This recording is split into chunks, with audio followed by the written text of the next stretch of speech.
Darbhanga Aditi nursing home multi speciality hospital Velvaganj में पहली बार बच्चे का आंत का सफल ऑपरेशन हुआ। दरअसल रसूलपुर के रहने वाले सद्दाम के पुत्र को जन्म लेते ही दूध पीने के बाद उल्टियां शुरू हो जाती थी। करीब 1 माह के बच्चे को उन्होंने कई जगह जाकर बच्चे का इलाज करवाया, मगर बच्चे की उल्टी बंद नहीं हो पा रही थी। बच्चे के पिता सद्दाम को किसी ने बताया कि अदिति नर्सिंग होम हॉस्पिटल में जाकर बच्चे की जांच करवाएं। जहां सद्दाम बच्चे को लेकर अदिति नर्सिंग होम पहुंचा तो डॉक्टर मोहम्मद असद करीम ने अपने टीम के साथ सावधानी पूर्वक बच्चे को बारीकी से जांच की। जांच के उपरांत डॉक्टर मोहम्मद असद करीम ने बच्चे के पिता को कहा कि एक अल्ट्रासाउंड कराकर दिखाएं। अल्ट्रासाउंड होने के बाद डॉक्टर असद करीम ने देखा तो बच्चे की आंत में खाना पास नहीं हो पा रहा था। उसके बाद डॉक्टर असद करीम ने अपने टीम के साथ बच्चे का सफल ऑपरेशन किया। डॉक्टर असद करीम ने बताया कि बच्चों का इस तरह का ऑपरेशन दरभंगा में नहीं होता था, इसके लिए लोगों को दिल्ली या फिर पटना जाना पड़ता था, लेकिन अब यह इलाज दरभंगा में ही संभव है। मैनेजिंग डायरेक्टर कुणाल कुमार ने मीडिया से बात करते हुए बताया कि पटना दिल्ली जाना पड़ता था, अब दरभंगा शहर में शुरू हो गई है। मौके पर doctor Amit Barman, doctor Kundan Kashyap, doctor Shashi Prabha Simha, doctor Kamod Jha, doctor Shravan Kumar Yadav, doctor Amit Prasad, doctor Amit Awasthi आदि मौजूद थे। आइए सुनाते हैं उन्होंने क्या कुछ कहा IBC न्यूज से। आफ्ताब नाम है, इसी आसपास का, दरभंगा के आसपास का ही है। वो परेशान था वोमिटिंग को लेकर के। उसके माँ बाप परेशान थे कि बार बार वोमिटिंग कर देता है, बार बार वोमिटिंग कर देता है। बहुत जगह घूम रहा था, हमारे पास से आया ये बच्चा। तो अल्ट्रासाउंड इसका नॉर्मल दे रहा था। एक्चुअली अल्ट्रासाउंड से ही इसका डायग्नोसिस होता है। अल्ट्रासाउंड नॉर्मल दे रहा था, तो हमको लगा कि नहीं, कुछ तो ऐब नॉर्मल है, जो बच्चे में पेरेटिक्स की नहीं, पेरेटिक सर्जरी की ज़रूरत है, इसको सर्जरी ऑपरेशन की ज़रूरत है। तो मैंने फिर से अल्ट्रासाउंड लिख के दिया कि आपको ये चीज़ें देखनी है। फिर हमको डॉक्टर साहब जो भी थे अल्ट्रासाउंड के, उन्होंने हमको ये चीज़ कंफर्म करके दिया। फिर प्लान किए हम कि इसको ऑपरेशन करना है फिर, और फिर ऑपरेट किया और बच्चे बहुत अच्छे हैं अभी। बच्चे को जैसे बताया कि फादर थे, उसके बता रहे थे कि बार बार उल्टी करे, मदर बता रहे थे कि बार बार उल्टी करे। अल्ट्रासाउंड कराया तो बताया कि यहाँ पे जैसे स्टमक होता है, पेट जिसमें हम खाना खाते हैं तो जाता है, उसके बाद वो छोटी आंत में जाता है। इस दोनों के बीच एक कनेक्शन होता है। वो कनेक्शन जो है सो वो नैरो हो गया था, मतलब उसका वॉल जो है वो थिक हो गया था।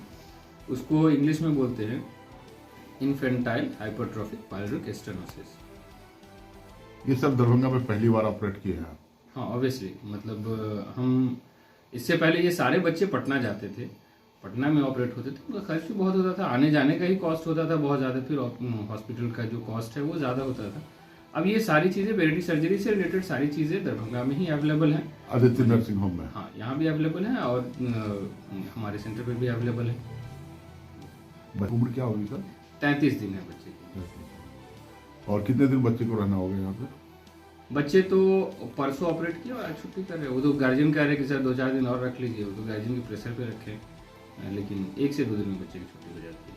तो अपने यहाँ क्या सबका जो ऑपरेशन हो पाएगा और यहाँ पे वो बच्चे से रिलेटेड जो भी प्रॉब्लम है ऑपरेटिव, जैसे हर्षफंग डिजीज़ है, किसी का इंटेस्टाइन नहीं बना है, किसी को खाने की नली नहीं बनी है, किसी को पैखाना का रास्ता नहीं बना है, किसी को पेशाब के रास्ते अब नॉर्मल जगह पे हैं, जहाँ पे होने चाहिए वहाँ पे नहीं है, किसी का किडनी 2 है, किडनी का ट्यूमर है, सर का साइज़ बहुत बड़ा है, ठीक है, लिप जो है उसका क्लेफ्ट लिप बोलते हैं वो नहीं बना हुआ। इस तरह की बहुत सारी चीज़ें हैं जो बच्चों में जितनी भी प्रॉब्लम होती है उन सारी चीज़ों का ऑपरेशन नहीं हो सकता। कितने प्रतिशत बच्चे में प्रॉब्लम आती है?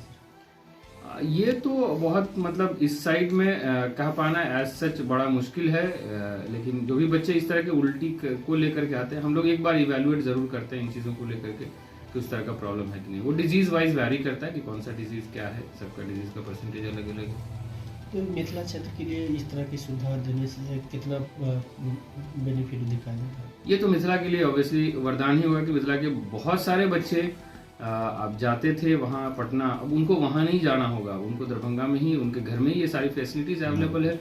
तो जो ट्रीटमेंट अगर घर में अवेलेबल है उसके लिए कोई भी नहीं चाहेगा कि बाहर जाए हम जो है। नाम बता दीजिए।